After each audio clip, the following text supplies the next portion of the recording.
Hello, everyone. Welcome to Developing Palettes. I'm Aaron Loomis coming to you from the Drew Estate Studio. With me today is Jiunn Liu from the Box Press Studio, Seth Geis, and from the Bastania Studio, John McTavish. How you guys doing?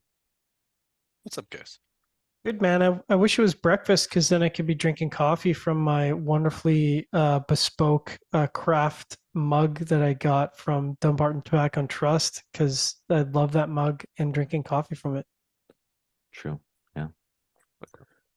All right. So speaking of, today we are talking about the Dunbarton Tobacco and Trust Querida Black PapaSaka. Corona Gorda, 5 5/8 by 48. Comes out of the Knox factory in Nicaragua. Wrapper is Connecticut Broadleaf #1 Dark. Binder is Mexican San Andres Negro. Filler is from Nicaragua, Honduras, and Dominican Republic. It is blended by Steve Saka. Price point is $15.95.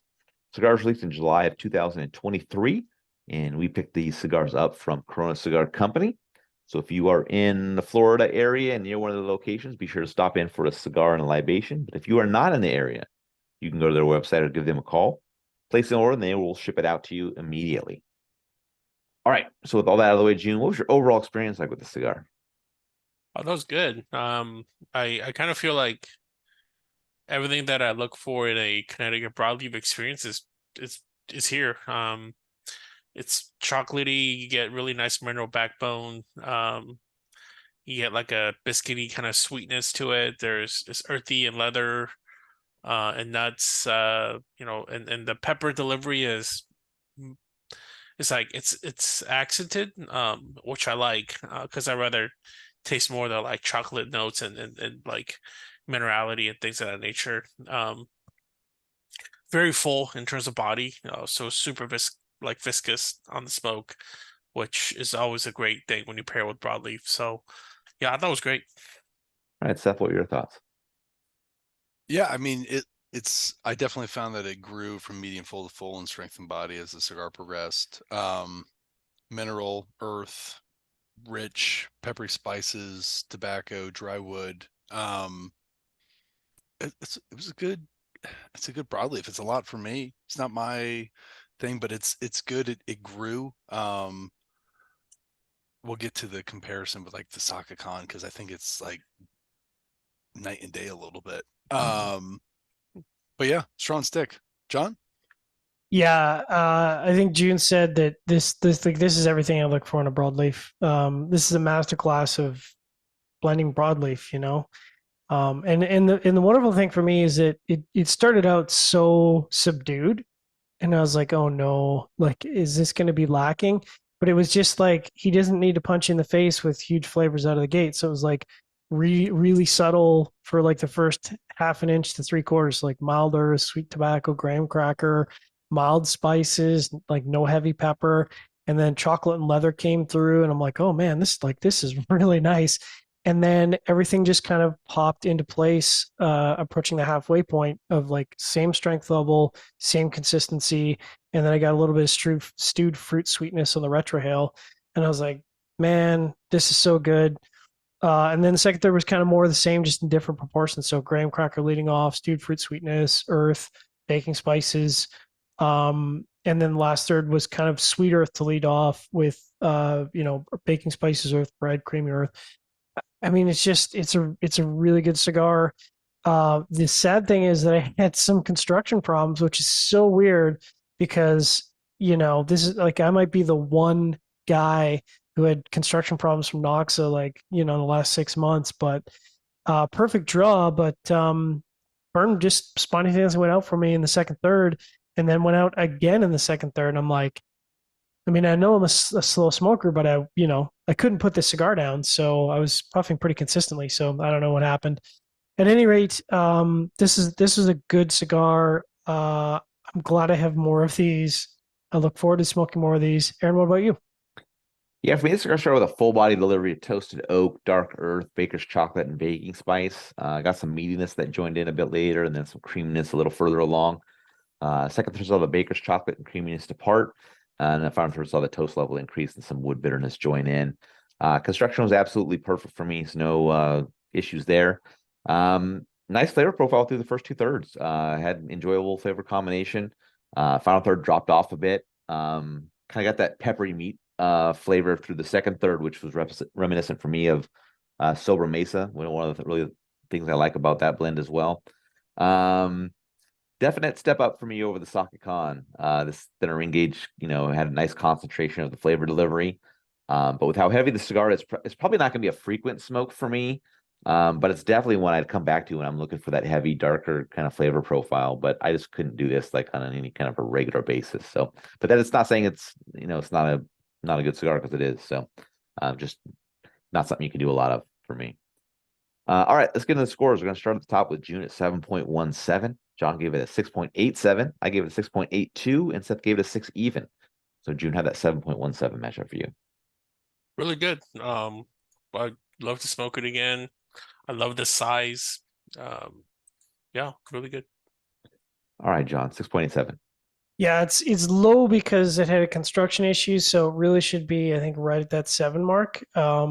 And that's where it is in my head, because I'm like, this is going to be one of the better cigars of the year for me, for sure. So score is a little low, but that's construction related. Flavor, it's a 7. Aaron? Yeah, my 6.82 matches up well. Flavor profile is good through the first 2/3. Fell off a little bit in the final third. Perfect construction gets it up near the 7 mark. Definitely one of the top cigars of the year for me as well. Seth, 6 even. Oh, Just here to ruin that and bring it all down. So Yep. no, listen, it's I smoked it and I looked at it. I was like, is this his dirty rat? So I wondered if it just kind of had that vibe to it. I want somewhere between this and Saka Khan. So wherever if he lands in the middle, Yeah. I'll probably score that one super high and just have also a Vitola that's probably not a Corona Gorda. If he does like a Lonsdale or like a Petit Husky Lonsdale, Robusto, something in the middle of every category, I'll probably score it really high. There you go. There you go. Any other final thoughts? Yeah, so I was looking for, when he announced this, I was like, okay, this is what I was expecting out of you, not the Saka Khan. And I know there's a lot of people out there that really like the Saka Khan, but to me, this compared to the Saka Khan is just, it's not even in the same weight class. Like, it's so much better of a cigar, which is unfortunate because I think he makes really good cigars, and I wanted to like the Saka Khan, but it's just not the same. It doesn't even taste like it's the same tobacco. Like, this is so much more.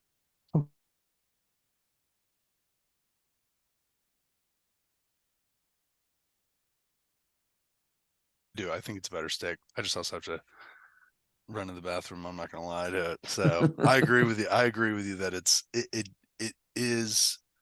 almost like, why are they both me Querida black? That's what I Right. don't get it. Yeah. I'll Yeah, It's the broadleaf Saka number 1 dark. That's why. I know, but it doesn't make sense. Like, when you smoke the two, profiles John's are right. so different. They're different. They're really different. It's like you've kind of. I get, like, at the same time, you can't make a Saka Khan smoke like this. Like, I don't think that's No. that's not You smokable. die. You die But after the first third. if You'd you have found- nicotine poisoning. Yeah, you'd have to do something in the middle, but Yeah. John's right. But you can't smoke. You can't make a Saka Khan like this. So don't think. I want No. it. No, you can't. You can't smoke that shit. He's just like, I feel like at this point, Steve's just like, I'm going to put out a new cigar, smoke it if you like, but you're probably going to like it. You know what I mean? Like, and it's true. Like, whatever he puts out now at this point, I'm like, it's probably going to be good. I'm probably going to like it. Because he's got way more hits than misses at this point, other than the big ring gauge stuff. So, When is he gonna step away from broadleaf? Like, well, he's going to have to, because at some point you have to, right? Well, because there's no I don't know. broadleaf left, right? Like, broadleaf is, first of all, it's like, I don't know if he's gone through all his inventory, but he's got to be running up on a time when he's thinking like, shit, I've only got. You could always go back to infused Connecticut shades,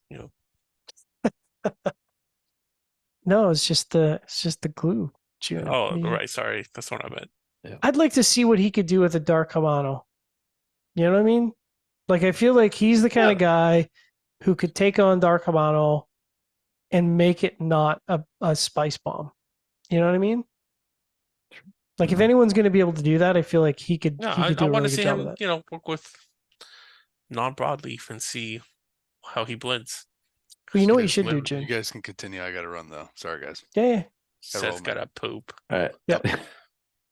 You know what you got to do, Jiunn, is you got to come with me to the PCA trade show in March, and we'll sit down with him as we do, and we'll have a conversation and say, exactly that. What wrap are you going to go with, Steve? It's time to step away from broadleaf. Just let it go. Just let it go. I wonder what he'll say. He's probably gonna be like, I don't know. He'd probably be like, "I've already been working on a project."